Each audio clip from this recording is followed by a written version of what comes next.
Meus amados, nós vamos então abrir a palavra de Deus para o nosso ensino e edificação nesta noite. E eu convido você para abrir então em Colossenses mais uma vez, agora Colossenses capítulo 3, e nós vamos fazer a leitura de 2 versículos. Hoje, diferentemente do que tenho pregado costumeiramente, porque o meu estilo de pregar é expositivamente, hoje eu não vou fazer um sermão expositivo, hoje eu vou fazer um sermão tópico. E é curioso que os estudiosos da homilética, alguns deles, verdadeiramente não gostam de sermão tópico.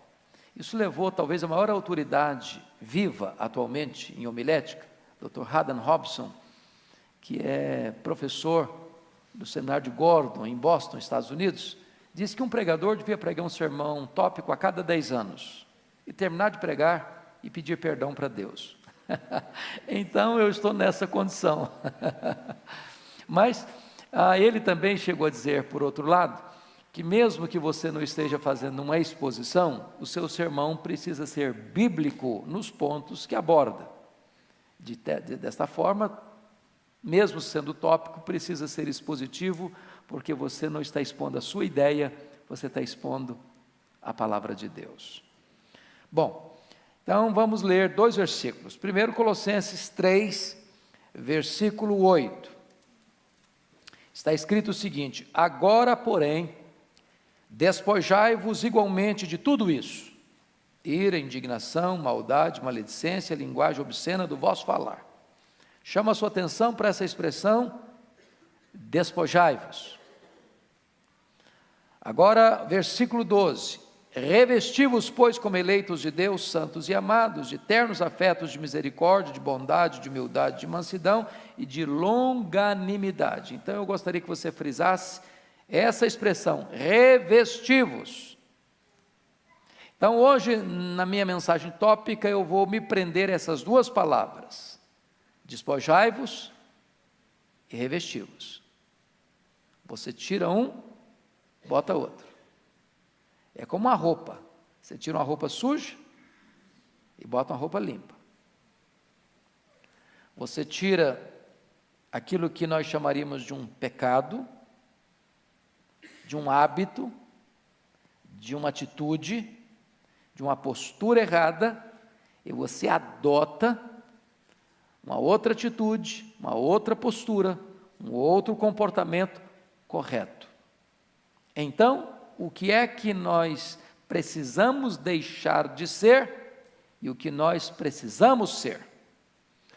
Em outras palavras, nós estamos diante de um texto que exige de nós uma espécie de balanço, de avaliação, como aqueles comércios mais antigos que fechava para balanço.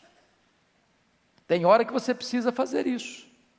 Já dizia o pensador grego Platão, que a vida sem reflexão não é digna de ser vivida. A gente não pode ir levando a vida, empurrando a vida. Precisa parar, avaliar. O que eu estou fazendo está certo? A minha atitude é boa? A maneira como eu falo é adequada? A maneira como eu ajo é certa? A maneira como eu reajo abençoa as pessoas? A maneira como estou conduzindo a minha vida, está certo isso? Tem coisas que você precisa ter coragem de tirar, de despojar, de arrancar de você. E tem outras coisas que você precisa incorporar na sua vida, adotar na sua vida, acrescentar à sua agenda. Então, a vida cristã é constantemente uma ação de despojar e de revestir, de despojar, de revestir, de despojar e de revestir. A pergunta hoje é essa: o que é que eu devo tirar da minha vida? A outra questão é: o que é que eu devo acrescentar à minha vida? Então, para não ter nenhum desequilíbrio, eu vou mencionar 6 coisas que nós devemos despojar. Como roupa suja, você tira e bota no canto. E depois nós colocaremos 6 coisas que nós devemos vestir, nos revestir e agregar à nossa vida. Então, Primeiro ponto, o que precisamos deixar de ser. Primeira coisa que eu sugiro a você, à luz do texto, à luz da palavra de Deus, você precisa deixar de ser uma pessoa intolerante. Você conhece gente intolerante? Já viu alguma? Já se olhou no espelho?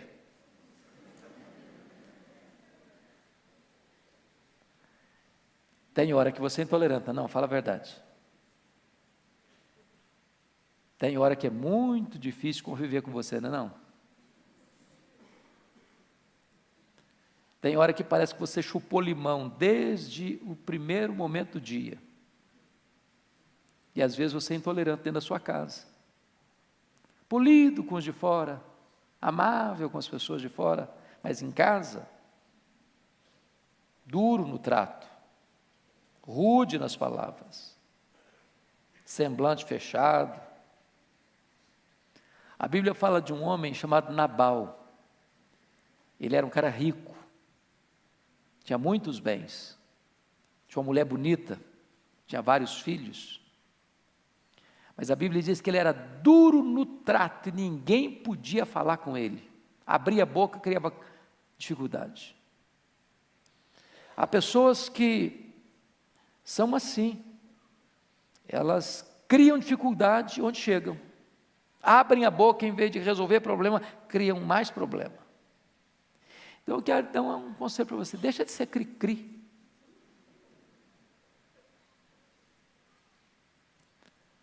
O maior gesto que você pode ter para ser maduro é ser parecido com Jesus. Quando Jesus abria a boca, ele abençoava.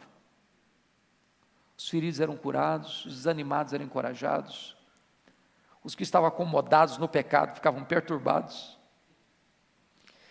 E desta maneira, eu gostaria que você agisse com as pessoas de dentro da sua casa, de dentro do seu trabalho, da sua convivência, como você gostaria que as pessoas agissem com você. Deixe de ser intolerante. Segunda coisa, o que é que você precisa deixar de ser? Você precisa deixar de ser uma pessoa pessimista. Você conhece gente pessimista? Que olha para a vida com lentes escuras? Que vê tudo nublado? Se você encontrar com ela 10 vezes no dia, depois que falar bom dia, fala, está doendo, estou sentindo mal. Você precisa dizer o que aconteceu comigo. Só coisa ruim, só lamenta, só murmura, só reclama, só tem palavra negativa. E essas pessoas depois ficam mais amargas, sabe por quê? Porque todo mundo foge delas. Elas espantam as pessoas. Porque você tem que tomar um sorrisal antes de começar a conversar, porque sabe que vai ter problema.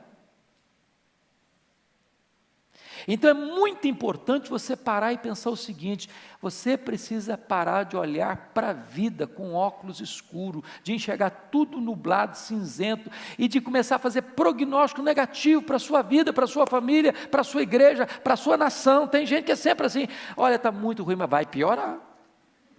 Está difícil, mas vai ficar muito pior. A eleição hoje está muito complicada, mas depois que tiver eleição vai piorar muito mais ainda.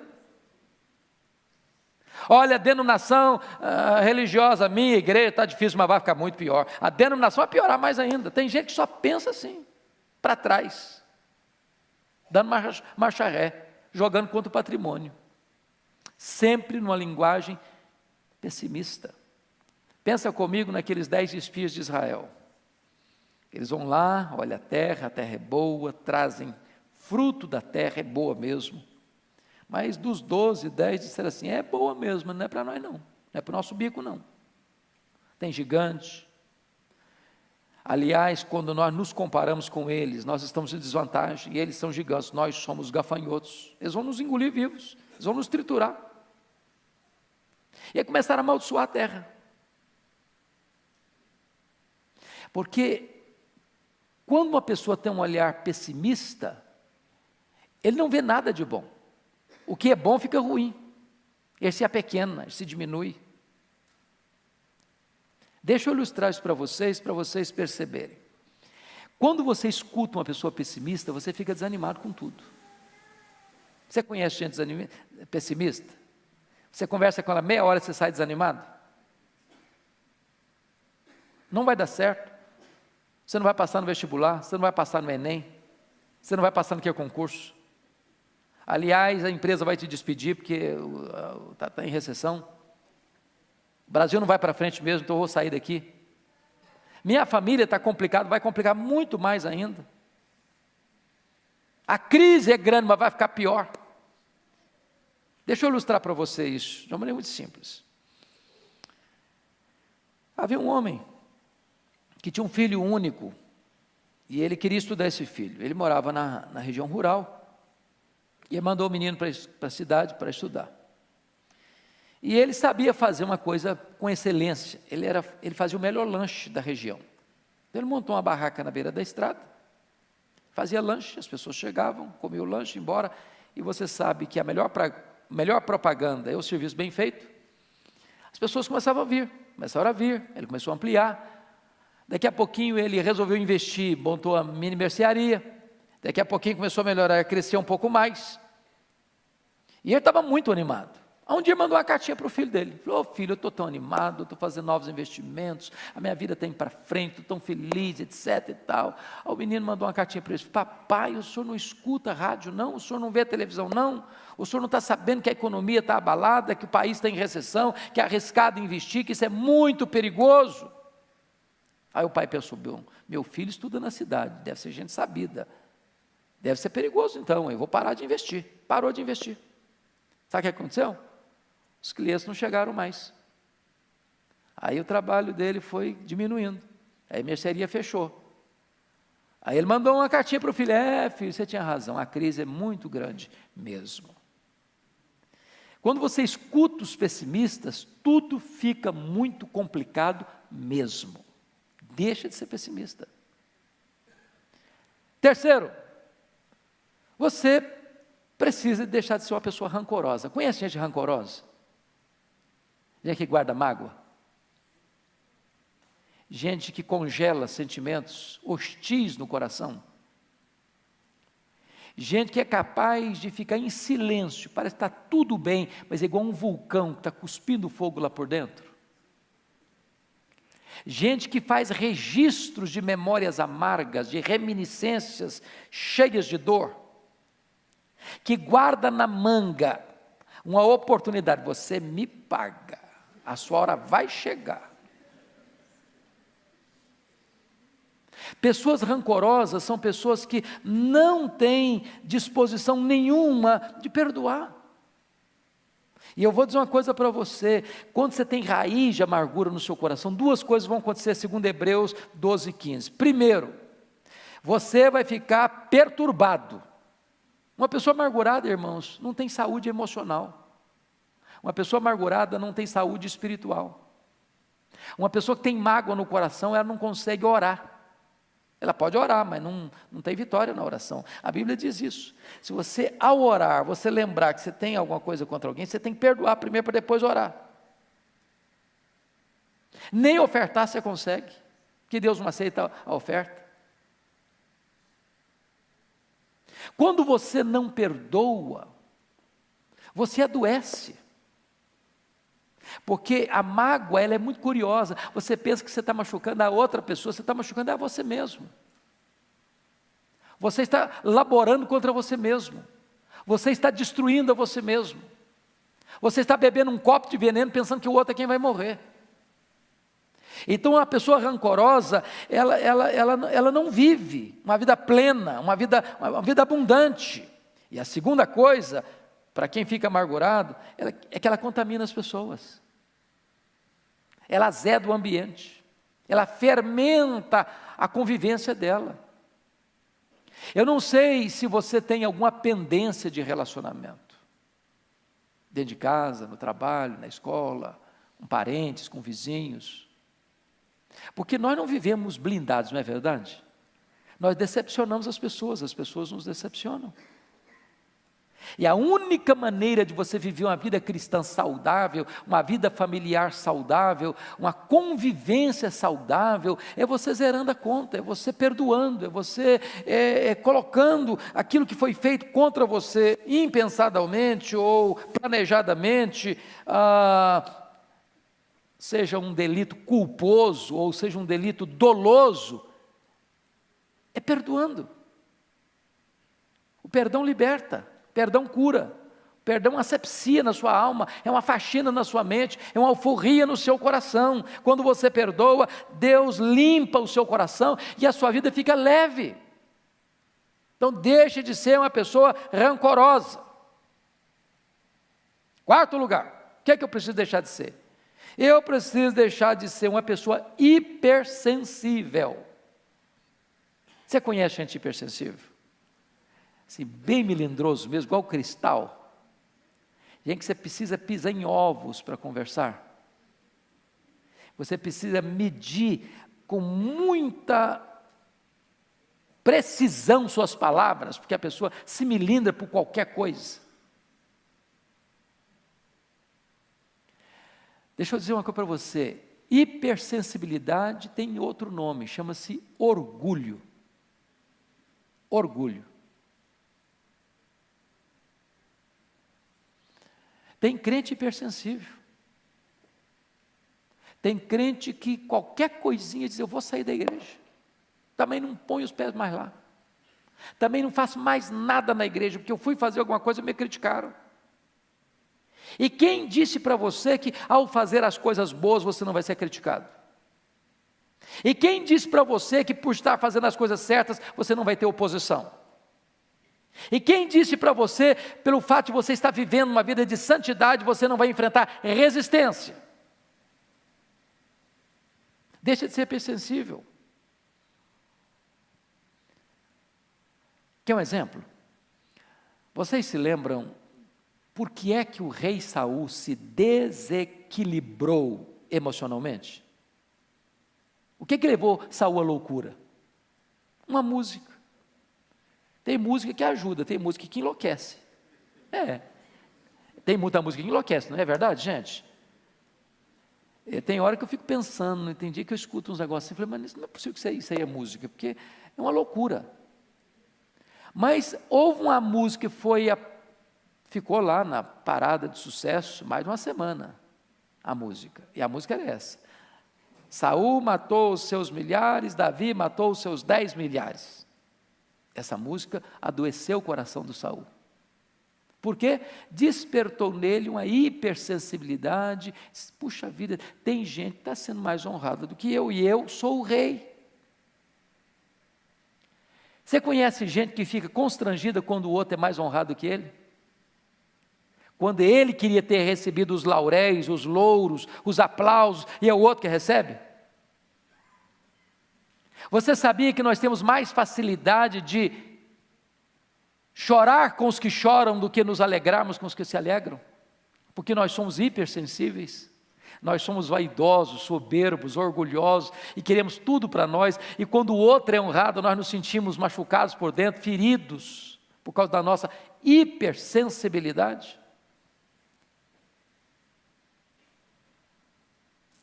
Talvez você possa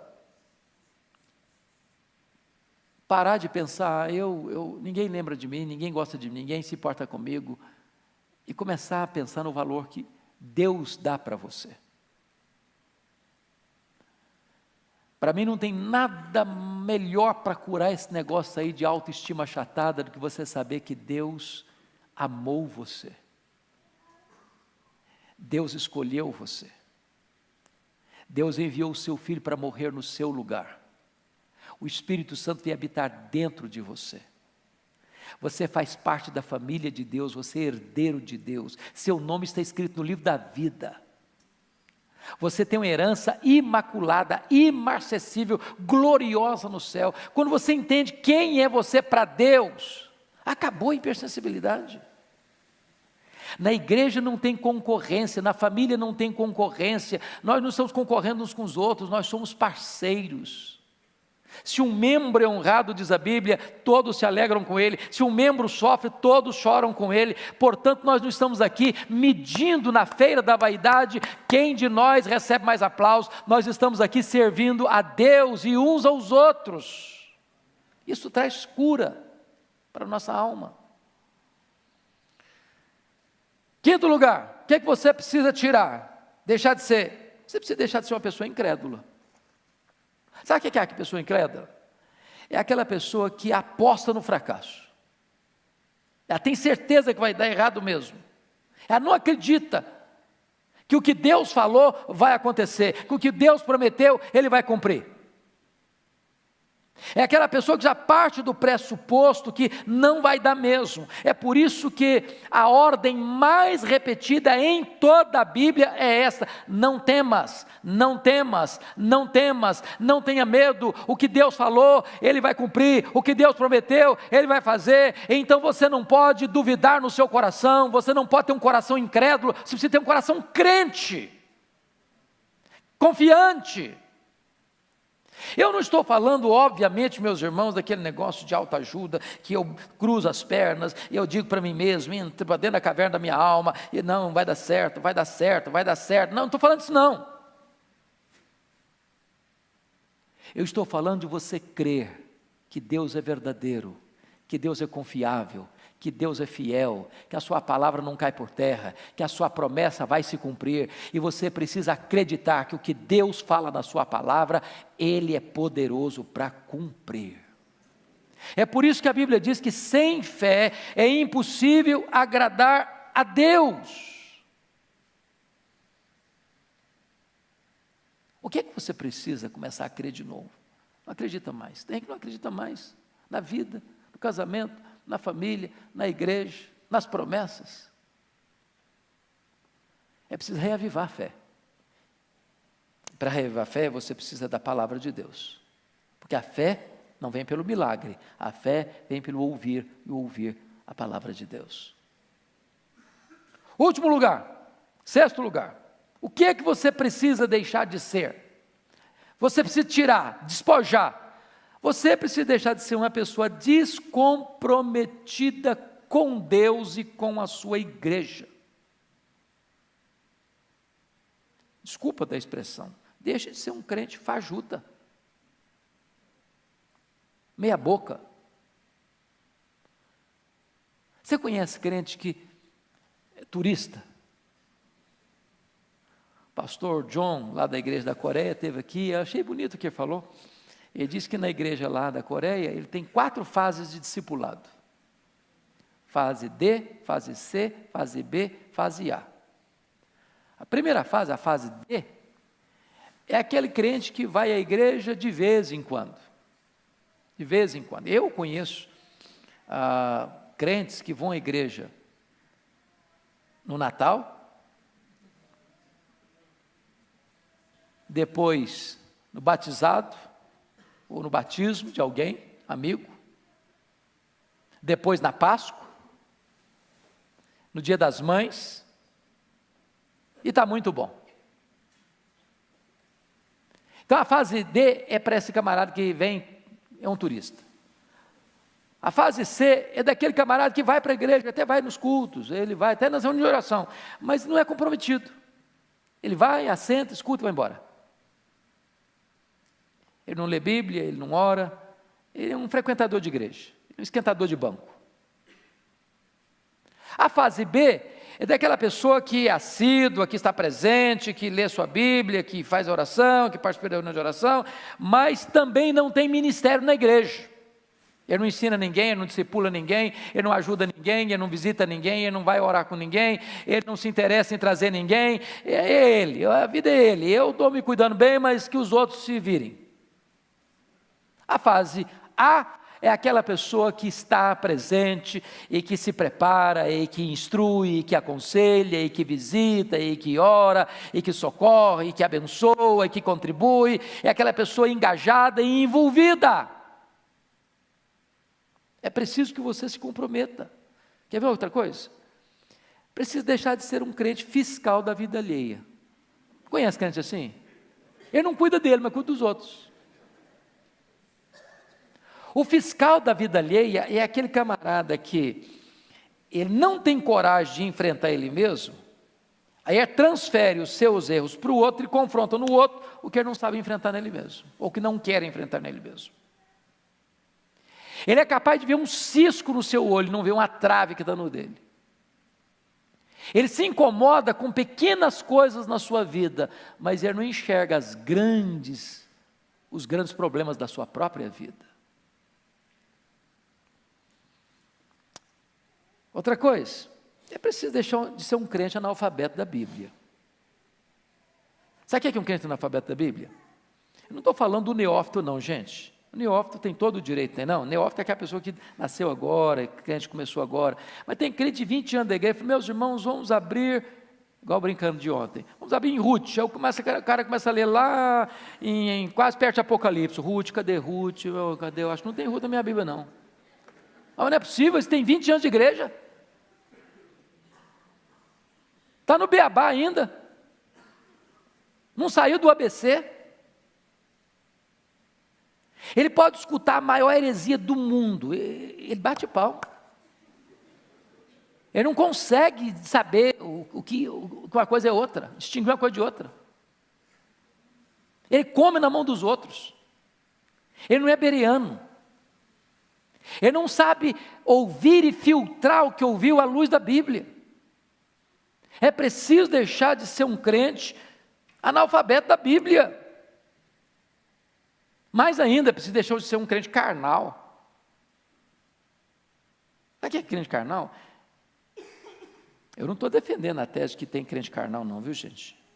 Que tem uma teologia errada, furada, que foi ensinado na década de 80, 90, que ensinava a seguinte coisa: existem 3 tipos de pessoas: o homem natural, o crente carnal e o crente espiritual. Então, o homem natural é o homem que não é salvo, certo? Não é regenerado.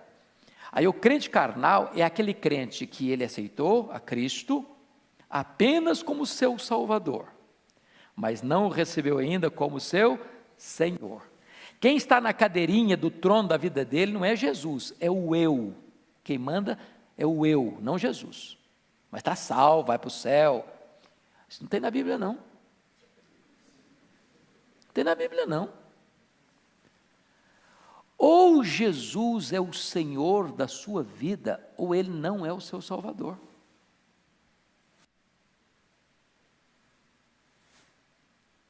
Não tem desse negócio de crente meia boca, crente mundano. Deus não nos salvou no pecado, Deus nos salvou do pecado. Então a única prova que você tem que você é um salvo é se você é santo. Não pense você que vivendo uma vida mundana, eu estou salvo, não, eu fui eleito, eu sou um eleito de Deus, eu posso ver do rei que eu quiser, porque estou garantido, coisíssima nenhuma. A única evidência que você é um eleito de Deus é se você é santo, é irrepreensível. Quem não ama a santidade é porque nunca nasceu de novo. Então você precisa deixar de ser um crente carnal. Agora vamos olhar o outro lado, versículo 12. Revestivos, você tirou, despojou, tirou a roupa suja, agora é hora de você começar a vestir coisa nova, coisa limpa. Então o que você precisa ser? Em primeiro lugar, você precisa ser um crente cheio do Espírito Santo. Um crente cheio do Espírito Santo. E eu vou fazer uma pergunta para você, não precisa levantar a mão. Você é um crente cheio do Espírito Santo? Um dia um diácono chegou para o Dr. Billy Graham, diz assim: Dr. Billy Graham, tem um membro da nossa igreja, um diácono da igreja, que devia ser disciplinado. Mas por que, meu irmão, que eu devia ser disciplinado? Devia ser disciplinado porque está bebendo, está enchendo a cara, está chegando em casa bêbado. Aí o Dr. Billy Graham disse: é verdade, mas deixa eu fazer uma perguntinha, você está cheio do Espírito Santo? Ah, pastor, quer dizer, cheio do Espírito Santo? Então não. Bom, meu irmão, então deixa eu dizer uma coisa para você. Sabe o que a Bíblia diz? E não vos embriagueis com o vinho no qual há dissolução, mas enchei-vos do Espírito. Tem 2 ordens aí, uma negativa, outra positiva. Da mesma maneira que é um pecado você ser uma pessoa embriagada, cheio de vinho, também é pecado você não ser cheio do Espírito Santo. Porque ser cheio do Espírito Santo não é uma opção, é um mandamento.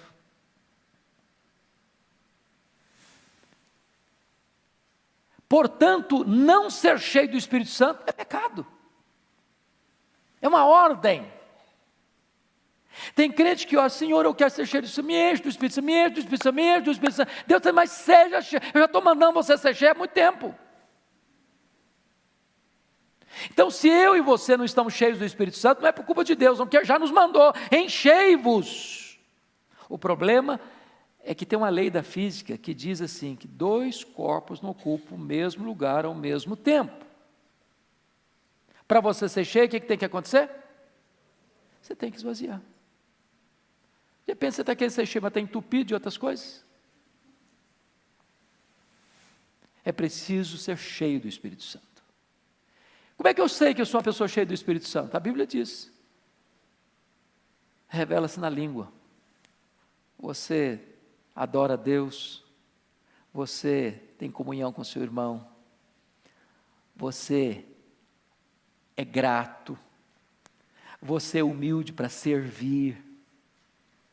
Você trata bem, se é casado, seu marido, sua mulher, seus filhos, seus pais, seu patrão, seus empregados. Ah, pastor, eu sou um homem cheio do Espírito Santo, mas eu quebro o pau com as pessoas. E aí? Você é cheio do Espírito Santo quando seus relacionamentos demonstram isso com Deus e com o seu próximo. Cheios do Espírito Santo. Então nós precisamos ser cheios do Espírito Santo.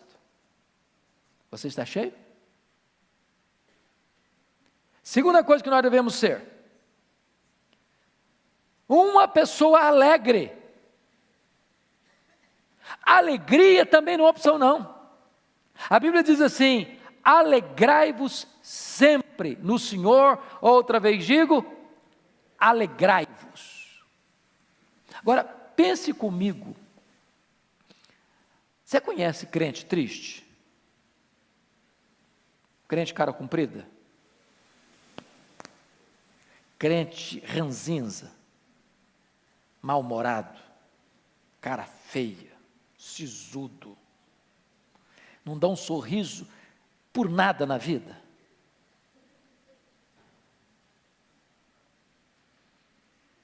Meus irmãos, a alegria do Senhor é a nossa força, diz a Bíblia. A alegria é marca do crente. Jesus é a nossa alegria, diz o apóstolo. O fruto do Espírito é alegria. O reino de Deus é alegria. A ordem de Deus é alegrai-vos. A alegria é uma bênção. Você está num ambiente de alegria, é uma grande bênção. Então, não é possível que você, tendo um encontro com o Evangelho, com a graça de Deus, ser salvo, ter o Espírito Santo dentro de você, ser selado com o Espírito Santo, ter o nome no livro da vida, ser herdeiro de Deus, ser coerdeiro com Cristo, ser cidadão do céu, ser ovelha de Cristo, ser menino dos olhos de Deus, ser herança de Deus, ser a joia preciosa de Deus e viver triste. É preciso ser alegre. Alegria não é ausência de coisas ruins, nem presença de coisas boas. A alegria nossa é uma pessoa, a nossa alegria é Jesus. Se você tem Jesus, você é uma pessoa feliz, alegre. Agora preste atenção, existe uma diferença enorme entre ser feliz ou ser alegre e estar feliz e estar alegre. Vocês concordam à luz da Bíblia? Eu vou ilustrar. Pense comigo. Você é pai, você é mãe. Quem é pai e mãe aqui? Levanta a mão. Ok. Filho seu fica doente. Leva para o hospital. A situação é grave. Você vai feliz para o hospital? Vai ou não vai? Não. Você não está feliz. Mas você é feliz. O estar é circunstancial, o ser é essência, é o permanente, é a realidade existencial. Nem sempre você está feliz, mas você é feliz.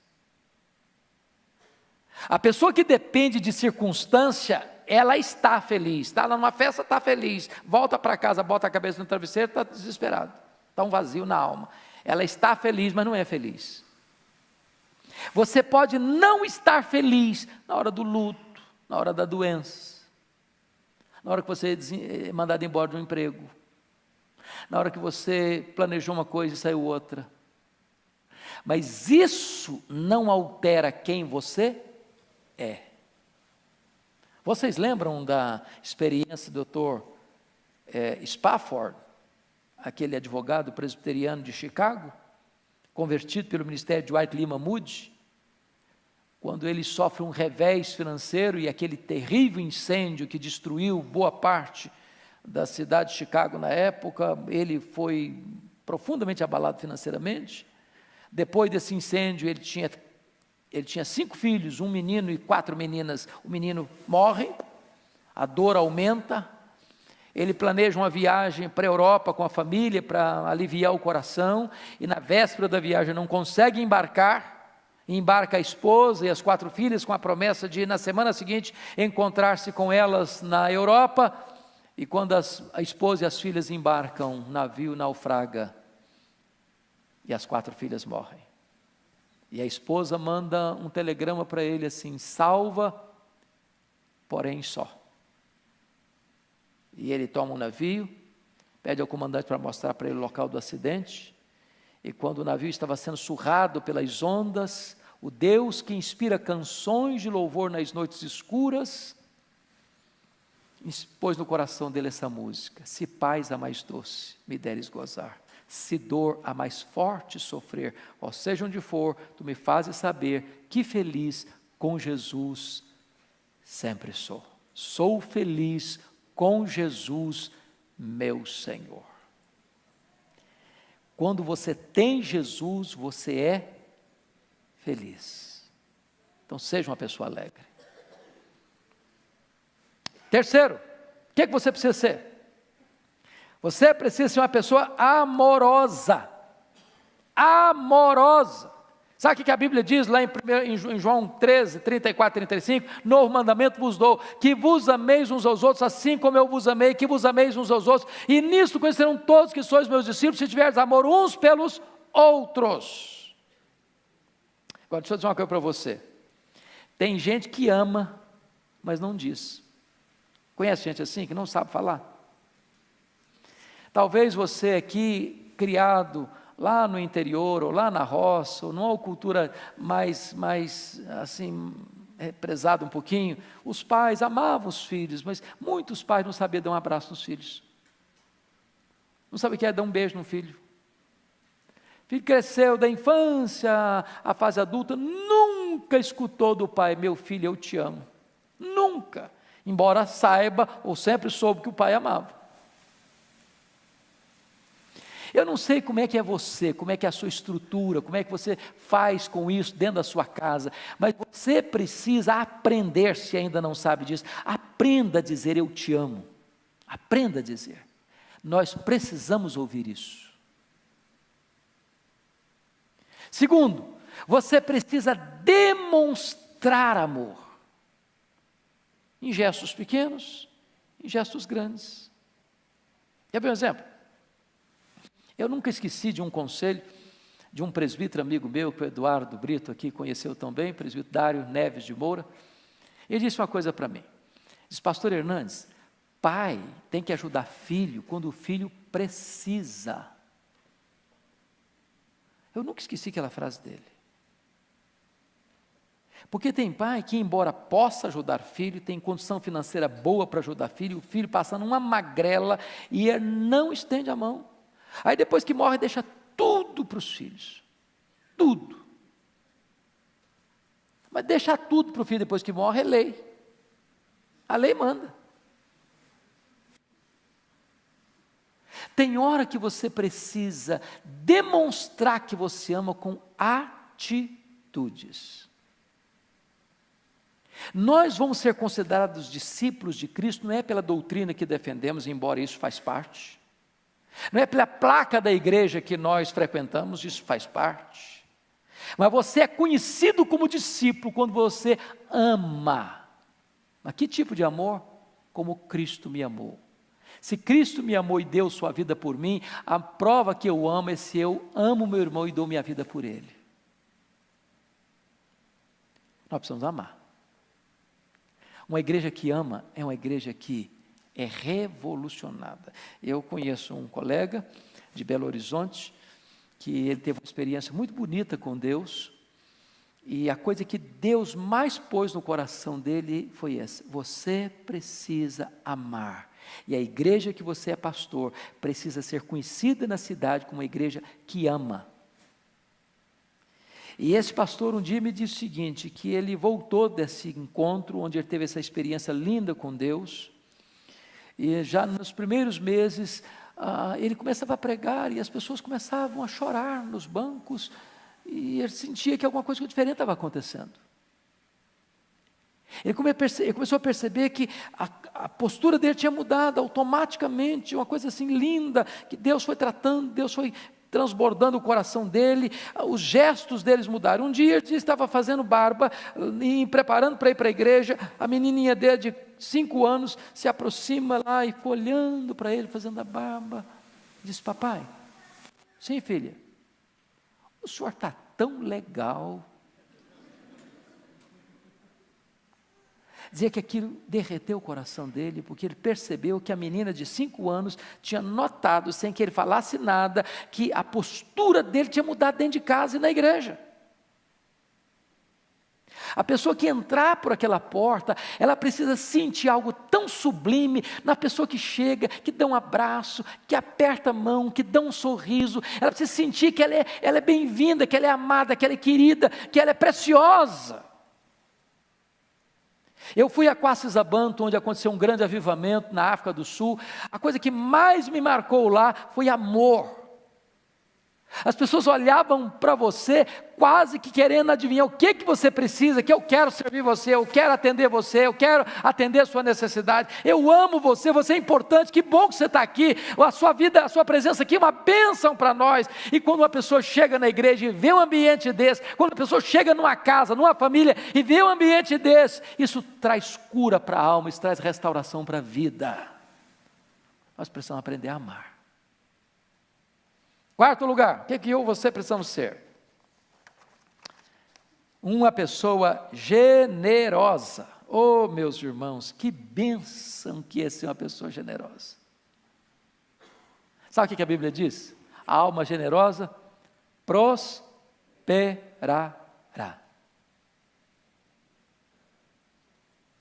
Generoso.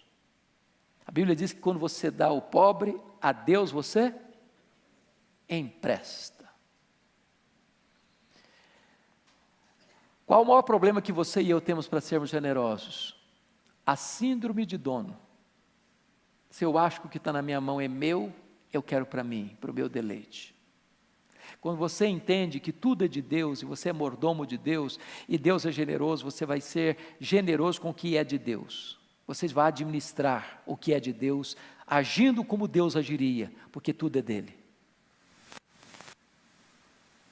Eu não sei se você tem, e nós precisamos, às vezes, deixa eu lhes dizer isso, às vezes nós ficamos preocupados, porque existem extremos, né? Existe hoje as pessoas que estimulam as pessoas a dar, porque elas é que querem receber. É a teologia da prosperidade.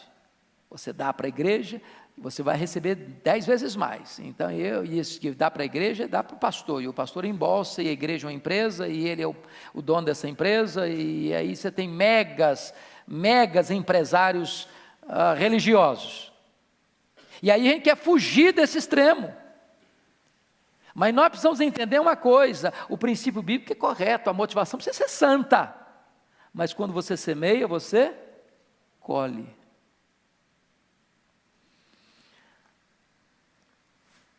Deus não fica devendo ninguém.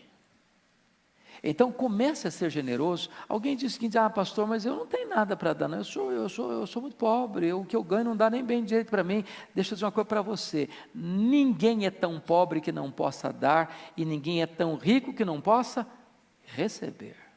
Generosidade não tem a ver com quanto você tem, mas quão generoso é o seu coração. Deus me fez experimentar isso de uma maneira muito linda nos Estados Unidos. Nós chegamos com algumas dificuldades financeiras, mas eu e minha esposa tomamos uma medida. Nós chegamos com a seguinte informação: o americano é um pouco frio, diferente, tal, secão. A nossa experiência foi 100% o contrário disso. 100%. Nós queremos ir para abençoar. Minha esposa cozinha muito bem, graças a Deus, eu fico muito feliz por isso. Que eu faço um ovo cozido, que é uma coisa espetacular. E o que nós fazíamos? Fazíamos a comidinha gostosa. E toda semana a gente escolhia uma casa. Aí batíamos na porta, nós viemos trazer uma comida para vocês. Deus abençoe, então voltar para casa. Outra semana, outra família. Outra semana, outra família. Começamos a descobrir que tinha velhinhos lá, cujos filhos moravam na cidade, tinha mais de ano que não ia lá ver os pais. Quando os velhinhos recebiam aquele prato de comida e um sorriso nos lábios, eles começavam a chorar. A chorar. Estava vindo embora, tinha que vender meu carro, que era velho, e estava avaliado num valor de 3.500. Pastor, meu vizinho, falou: rapaz, eu só tenho 2.000, eu não tenho mais, mas eu preciso do seu carro. Na hora Deus falou: entrega o carro para ele. Pode entregar o carro para ele. O 1.500 do outro é generosidade. Aí eu falei: tá bom, pastor, o senhor fica com o carro pelos 2.000, não tem problema não. E eu estava vindo. Aí fui olhar um presente para o meu sogro, $300. Tá bom, vamos lá comprar o presente. Aí eu falei: não, mas você fica com o carro até você me entregar. E eu fiquei tão impressionado com aquilo que nós cuidávamos de uma escola que os meninos estudavam, e a minha esposa foi lá concluir esse trabalho, nós já estávamos com tudo pronto, as malas feitas, a casa já fechada praticamente. Aí ela me liga: corre aqui porque eu bati o carro. Quer dizer, carro vendido e não entregue, batido é uma complicação, né? E eu fui para lá preocupadíssimo. Uma caminhonete truque bateu na traseira, era um Toyotinha antigo, velho, daqueles mais reforçados. A picape saiu rebocada, com o radiador todo arrebentado. Quando eu cheguei, não tinha nada na traseira do carro. Sabe o que é nada? Falei: cadê o carro batido? Mas o guarda estava lá, olhando e tal. Voltamos para casa sem nada, não precisou nem falar com o dono do carro que estava batido. Não tinha nada mesmo. Meia hora depois chega o carro da polícia, o guarda de trânsito, uma cidadezinha pequena. Cadê o carro? Era outro guarda. Esse aqui. Cadê a batida? Eu falei: está aí, não tem batida não. Pode ficar tranquilo, não precisa fazer documento, não tem nada. Não, mas ele está no computadorzinho. Daqui a pouquinho, ele abre a maleta dele, faz um cheque de $300. Isso aqui é do senhor. Eu falei: como assim, meu? Não, eu tenho por obrigação dar um cheque para o senhor de $300 do seguro. Mas o carro não tem problema, mas é minha obrigação entregar o cheque para o senhor, $300. Tá bom, garantido o presente do sogro. Quando você é generoso, Deus não deixa você sem um sinal de que Ele se agrada da generosidade. Faça experiência com Deus.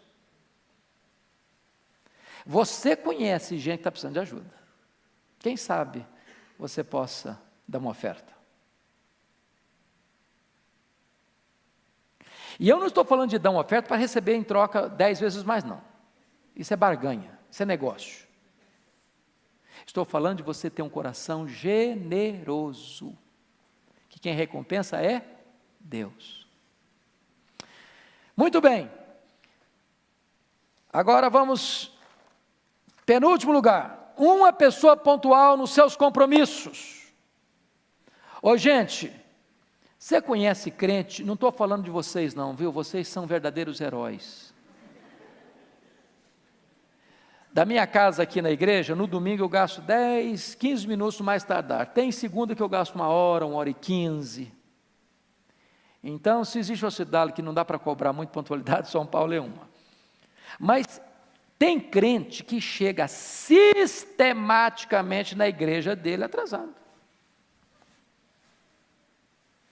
É hábito chegar atrasado, mas não chega atrasado no aeroporto, mas não chega atrasado na rodoviária, mas não chega atrasado no emprego, senão vai mandar embora. Mas Deus, né? Para Deus qualquer coisa serve. Hoje, gente, a gente precisa aprender a ser pontual. Pontual na escola, pontual nos compromissos, responsável com aquilo que a gente assume. Não ser corpo mole, não ser preguiçoso. Cumprir com as obrigações, cumprir com os deveres. Palavra empenhada vale mais que um contrato. Nós precisamos resgatar a credibilidade da nossa palavra, dos nossos compromissos. Sermos pontuais na igreja. A não ser que vocês, como eu, tem dia que você sai de trabalho, eu sei que vocês, eu dou graças a Deus. Eu tenho a maior gratidão de ver vocês, muitos de vocês vindo direto do trabalho, fazendo um lanche aqui na igreja, voltando para cá, chegando tarde, para acordar no dia de madrugada de novo. Louvado seja Deus! Mas nós precisamos, se temos alguma coisinha nessa área, precisamos melhorar. Compromisso. Finalmente, o que é que nós precisamos ser? Uma pessoa comprometida com oração, com a palavra de Deus. Eu não vou pedir você levantar a mão, mas quantos de vocês já leram a Bíblia toda? Gênesis, Apocalipse. Já leu, filhote? Bênção, louvado seja o Senhor. Assuma esse compromisso. Se você ler 3 capítulos por dia, você lê a Bíblia toda no ano. Eu conheço um colega que lê Salmos, eu gosto de ler Salmos, só lê Salmos, mas na Bíblia não é só Salmos. Eu gosto de Provérbios, acho beleza, mas na Bíblia não é só Provérbios. Leia, estude, medite, conheça. Porque nós estamos num mercado religioso com muitas ideias, com muitas teologias, com muitos ismos, com muitas tendências, com muitas vozes estranhas, com muitas trombetas soando, com sonido incerto. Se você não conhecer Bíblia, você vai engolir veneno pensando que está comendo pão. Estude a Bíblia. E eu vou lhes dar e eu quero terminar aqui, eu vou contar para vocês a minha experiência, marcou minha vida. Eu fiz seminário em 78, 81, e eu era um aluno razoavelmente responsável, bastante responsável com os meus estudos, até porque eu era muito ruim de bola, então meus colegas jogavam bola, eu era a reserva dos pernetas, chegava lá, ninguém me escolhia para jogar, e quando eu era o último escolhido, ficava no time mais fraco, já levava uma goleada com 10 minutos, eu ia embora, falava, agora meu jeito é estudar mesmo, não adianta, não tem futuro como esportista. Fui meu primeiro aluno, nos 3 anos consecutivos, mas eu achava que a minha vida estava ótima, até o dia que no 4º ano, começo do 4º ano, eu vou pregar numa igreja, e uma abençoada de uma moça se aproxima de mim e me faz uma pergunta que não devia ter feito, aliás, devia sim. E aí, jovem, como é que está a sua vida com Deus, sua vida de oração? Mas ela não perguntou aquela vidinha de rotina, não, de orar de manhã, no café da manhã, no almoço, na janta, aquela oração assim, do ritual. Ela foi mais fundo na coisa. E eu disse para ela, filha, embora eu tenha estudado com tanto zelo, mas a minha vida com Deus está muito aquém do que precisa estar. Voltei para o seminário, tinha uma sala lá, chamada Sala da Oração. Tinha um sofá, tinha uma cadeira e mais nada. Eu peguei minha Bíblia, botei debaixo do braço, sozinho para lá. Me ajoelhei, li a Bíblia 15 minutos, orei 15 minutos. No dia seguinte, peguei minha Bíblia e fui para lá. Primeira semana, sozinho. Na segunda semana, aquilo já era um deleite para a minha alma. Aquelas lutas internas, às vezes, foram sendo completamente vencidas automaticamente. Na terceira semana, alguém olhou, me viu entrando na sala, posso entrar com você? Claro. Outro, posso ir também? Claro. No outro dia, outro, posso ir também? Claro. E um grupo de moços começaram a buscar a Deus, clamar ao Senhor, para Deus restaurar a vida, para Deus trazer avivamento. O coração foi se aquecendo. Daqui a pouquinho, colegas batiam na porta do meu quarto. Posso entrar, falar um pouquinho com você? Abri o coração, estou precisando de ajuda. Orava por ele, Deus aquecia o coração. Nós precisamos ter o nosso momento a sós com Deus. Tem luta na sua vida que você não vai vencer no braço, você vai vencer de joelhos. Você precisa amar a Deus, amar a palavra de Deus. Esse livro precisa ser vivo na sua mão. Seu coração precisa ser aquecido de novo. Você precisa ler o seu coração palpitar. E às vezes você corre o risco de se tornar um religioso profissional. Um pastor me disse há poucos dias, com lágrimas nos olhos: pastor Hernandes, eu me tornei um profissional de fazer sermão, mas isso não tem nada a ver comigo, mas isso não mexe mais comigo. O que nós precisamos fazer? Pedir que Deus produza amor no nosso coração, pela palavra, pela oração. Que Deus nos ajude a tirar o que precisa ser tirado e a colocar o que precisa ser colocado na nossa vida.